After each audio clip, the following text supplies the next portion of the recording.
This is seriously bad news. The road has caved in, completely burying the trailer's axles and wheels. Steve was almost in sight of Columbaroo.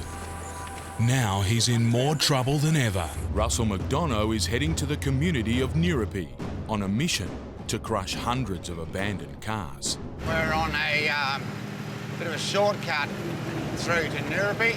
His support crew, Josh and John, go ahead to check out the road conditions. And the news isn't good. Yeah, once you get up here a bit further, there's a big lake in the middle of the road. I've got to concentrate. I'm listening very carefully to the engine. Any form of wheel spin or like sudden revving up of the engine, I'm going to have to let the engine die right down and just hope that I can lug on through. We're coming up against one of those stretches of water. It doesn't look like I can safely keep two wheels up on the dry. If I've got one up on the hard and one set drop into the soft, if it's too soft, it's going to put me on a hell of an angle. With washouts every few kilometres, progress is painfully slow and daylight is fading fast. In an area so remote, getting bogged now would be Russell's worst nightmare.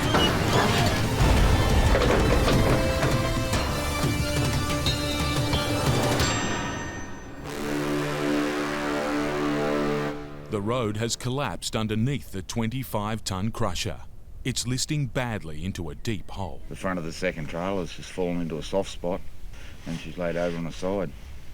Just running a couple of ideas through my head at the moment as to how we're going to pull it back up. Russell's out of radio range. He's alone in the middle of the desert.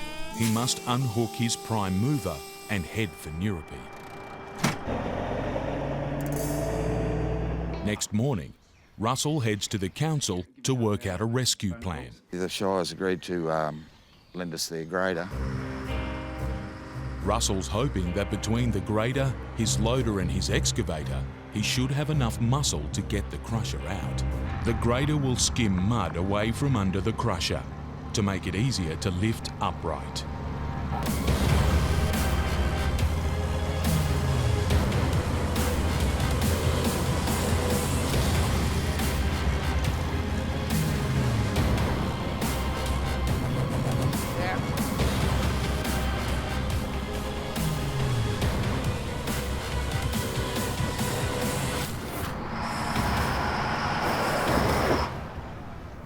Well, we got a problem here, fellas.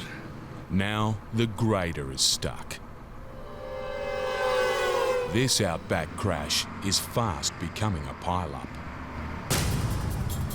Russell's running out of options. With pieces of wood, tree branches, finally tyres. Come on, doggy, get on over. Come on, move it around.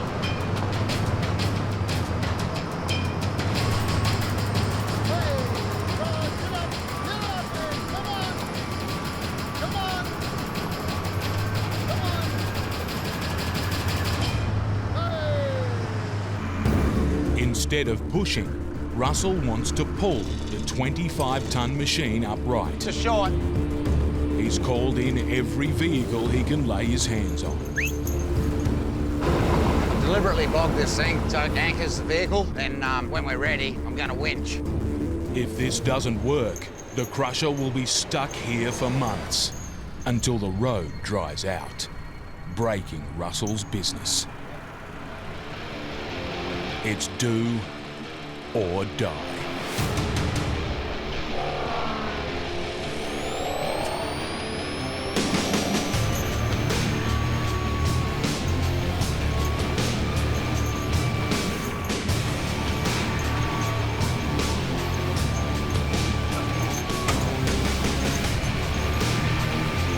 While the plan's working, suddenly there's a problem. It's frayed up at the top there. Yep. If it lets go, it'll take us off at the knees. Sure. We've just got to quickly scoot some dirt out from underneath the wheels that have come to the ground, and it's going to come down to level, and then we'll work on getting her out. Next, he wants to get the crusher onto a more solid footing. We're going to get Doug just to try and move it just a little bit. Just see if we can get the axles to sink down and get it to come to more level. A single chain will pull the 25-tonne machine. Now with them going backwards and forwards like that, it's going to break the chain. See how much damage has been done here. Imagine if that had hit you, it'd be all over. They're exhausted and running out of options. If he's to rescue the crusher, Russell needs a stroke of genius. The 25-tonne machine is built to take its own weight. These legs that we built on here are for lifting the crusher off the trailer. We're going to try and use them to get it out of this bog. If the team can build a solid base, they should be able to raise the crusher up and pull the trailer out from underneath.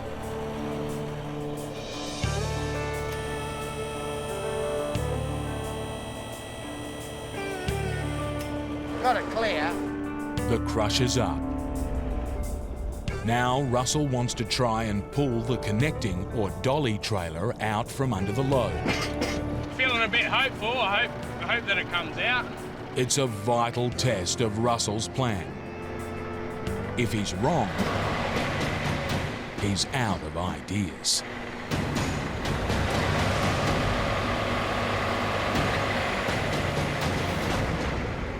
Finally, something has made it out of the mud. We've proved part of it can move. It'll throw a little bit of enthusiasm back to the boys that we're not just a complete nutter. Once again, the plan is to raise the crusher up onto its legs, freeing the trailer underneath. But it's a risky operation. Russell McDonough is on his last throw of the dice to save his crusher.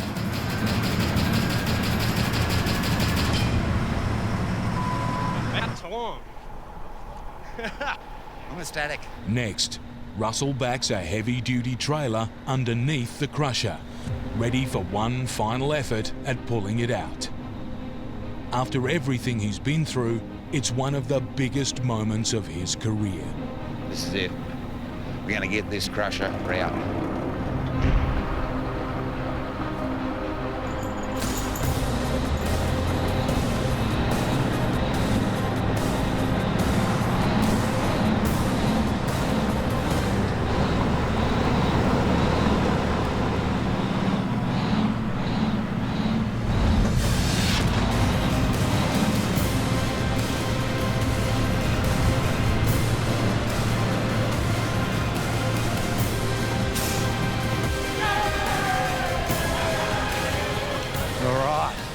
She's out.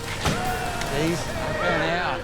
Nick and Joe's last road train of the season is heading into trouble. They're hauling 3 trailers with what could be the last supplies for communities for 6 months, including a generator for a family whose property has lost its power. If we don't get them their generator, that family could have no power till next May. How you going, Ellie?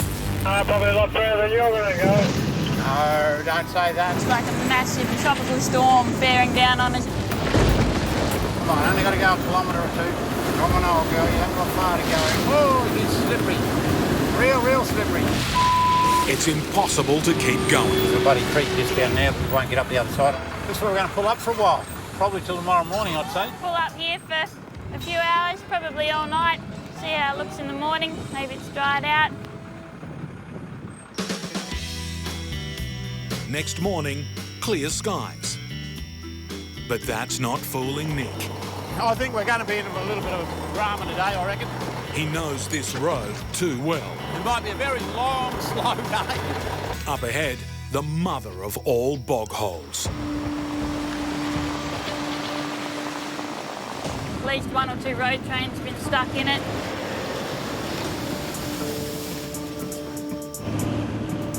Luckily got dry ground, but only just got through it.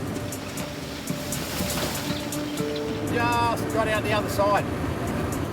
Heavy going though, isn't it? But it's worse. Looks like they've had a shitload of rain through here. Much worse. As this driver found out. Okay, might just pull up here. Might be the easiest.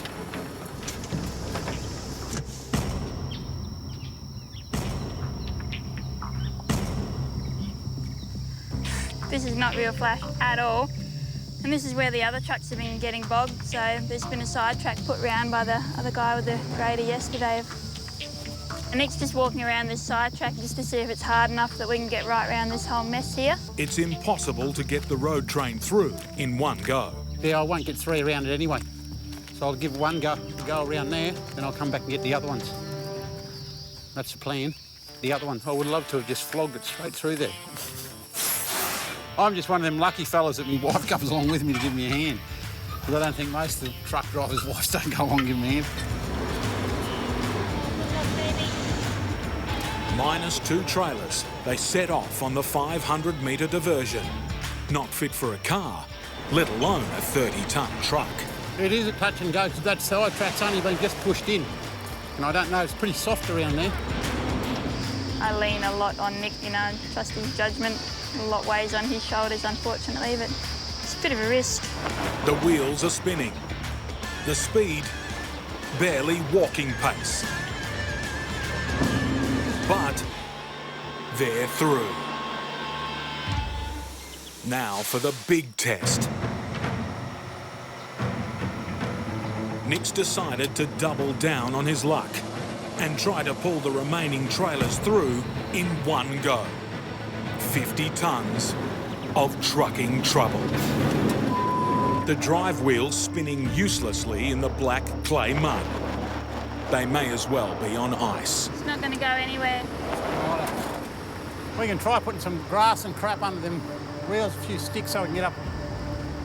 Yes, temporarily stuck. You don't need much when it's greasy like this. Sometimes a bit of dead grass and a few leaves and things. You just need to get that greasiness off the wheels.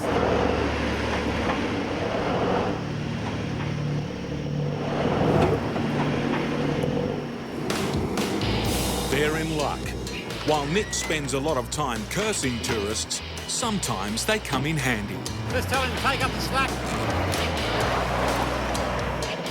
It's a tug of war, and the 50-tonne truck is winning. Look at that bloody black soil shit. The more you roll back and forward, you just keep going down and down.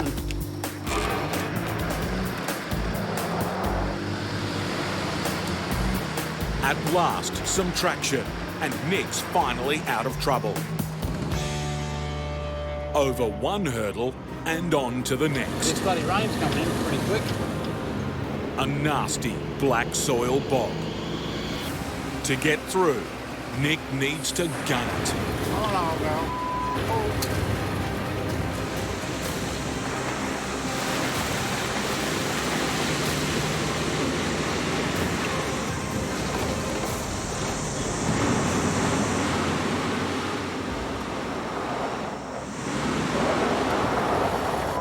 Dirty bastard.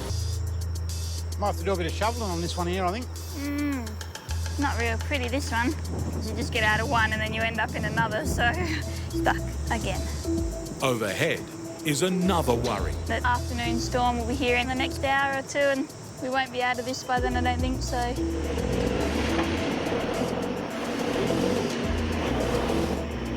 I think we just get a shovel some of that mud out of them wheels, and it wants to move. This is bloody mud bill pulling us up. Black soil. This is how messed up this weather is. It's freezing up there, big rain coming, the ground's burning the soles off my feet, and it's Swampsville back here, so we just need to dig all that sticky, horrible mud out from in front of the tyres. If it rains here, this will just fill up with water, and if it starts pissing down rain, I'm just going to have to see if I can unhook it. Watch out there, Joanne, I'll just see if it's going to move at all.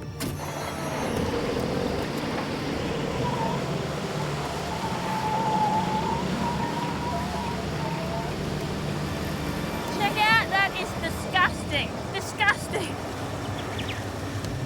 Rightio, dear, we better crack it, look. We better. You want a bit of water? No, it's going to rain here in about 20 minutes. And absolutely bucket down. We're not going to make it to Plumree, you know that. I know. Right in front of them is 50 metres of deep water and mud. Oh, bloody, it gets slippery here. It's just bloody slippery in that bog hole in front of us. I just can't get traction. I can't get enough pace up to get through that bog hole. Nick's plan is to use the loader to tow them through. We'll either get through it with a loader or make a bigger mess. They're near, and yet so far. Clumbaroo itself is literally the way the crow flies, is 150, 200 metres over there. Joe will pull the truck. It's not my favourite part of the job, You don't but have to go flat out, just... I can't hear a word he's saying. Don't spin the wheels and don't lose traction, but don't stop and don't go too fast and don't go too slow. And do it all just right. Joe has to keep her speed up, which gets harder as the mud gets thicker.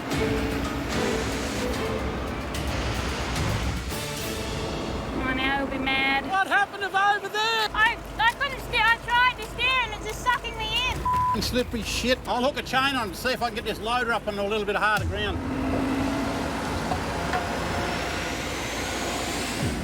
But it's a dangerous gamble. I just don't want one of these chains to snap. It'll straight back through the windscreen or the lights. Just first gear. First gear. Yep. It's the final throw of the dice.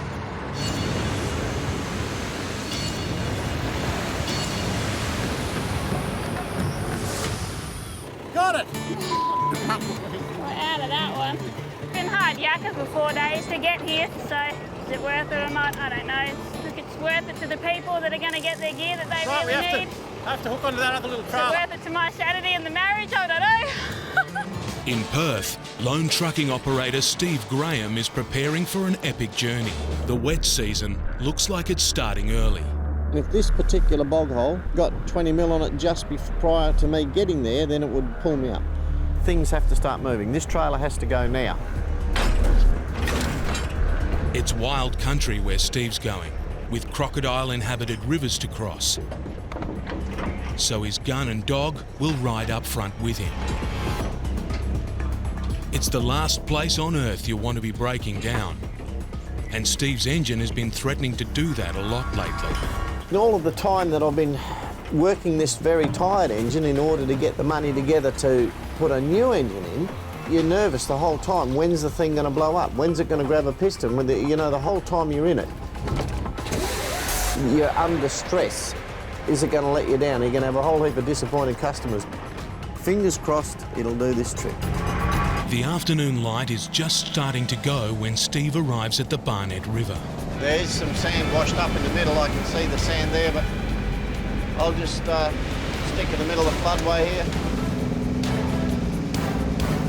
Oh, up on the sand there, it's deep enough, but I should plough through and pick up some concrete at the bottom.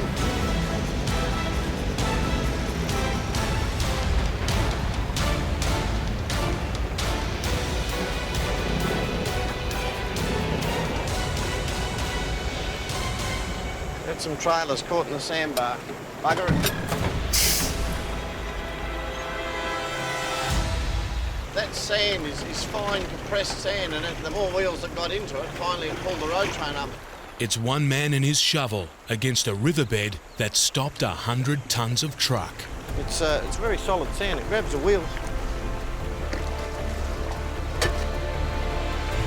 The shovel was nearly forgotten the other day. It was a last-minute thing. Grab the shovel.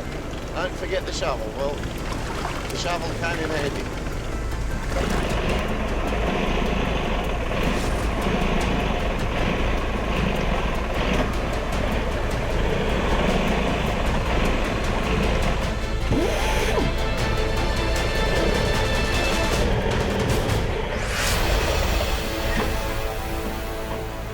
There's time for one last try. If this fails, he's in serious trouble.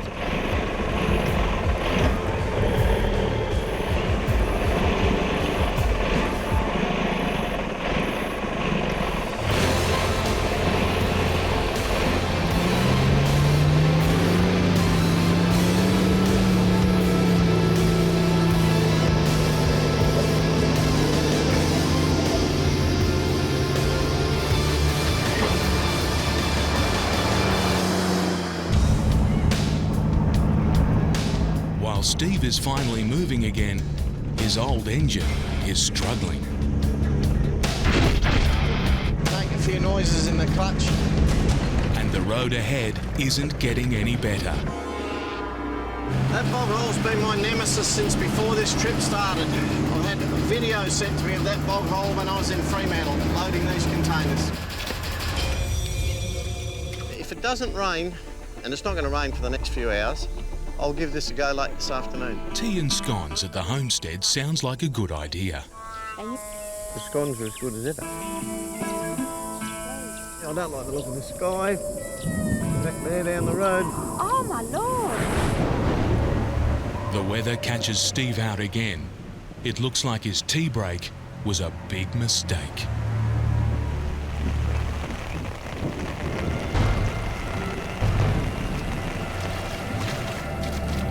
I came out here a little bit earlier, a couple of hours ago. It was hot.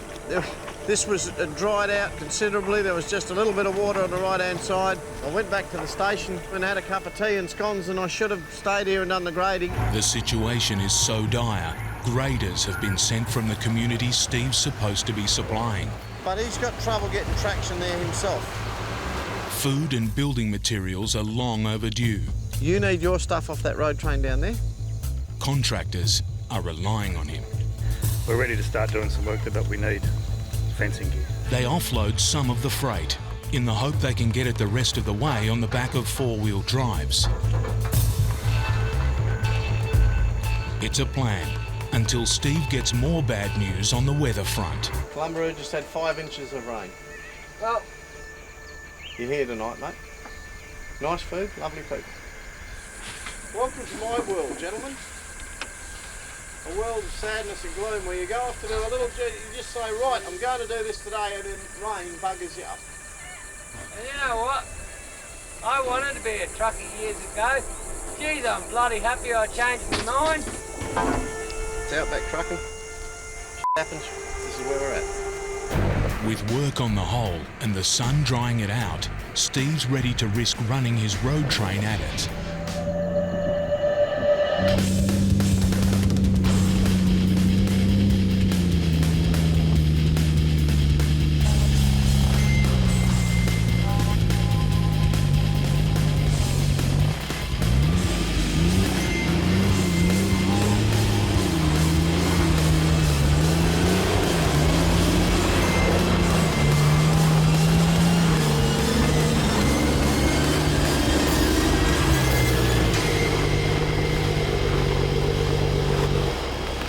Steve's stuck halfway, but he's not defeated. I'm feeling good. The chain should reach to there. We got to where we wanted to get. Was that tyre near enough? I should be able to pull it through from here. I've got to keep going. There's rain coming.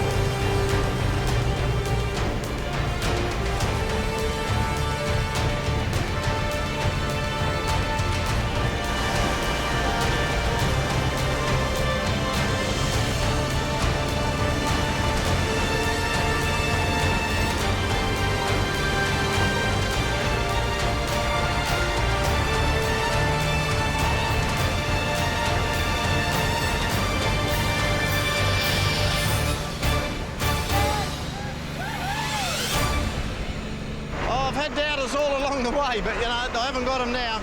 Steve's been on the road for 2 weeks. Now he's within hiking distance of his destination. That's the confidence booster. If it's not Columbaroo tonight, it'll be the other side of the Castle River. The river is the final obstacle of his epic 3,000-kilometre journey. It's flooded, but passable. If Steve can cross it, he's home. But first, he has to make it to the riverbank. I don't know what I've got here this time. Like a flash.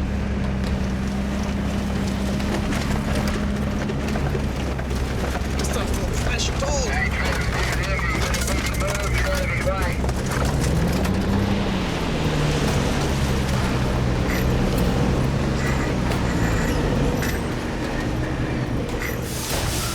Need a grader with a stiff bar back here, fellas, quick.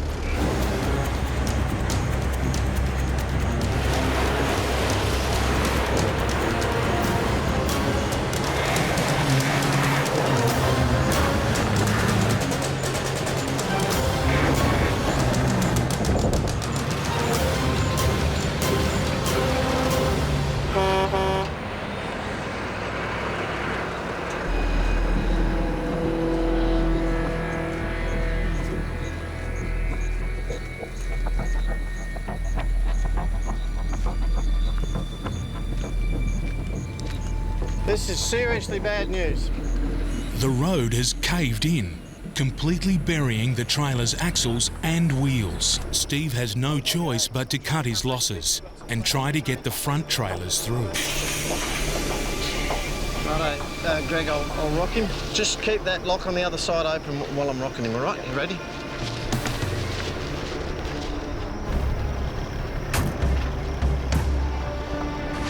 Let him go, let him go. Go!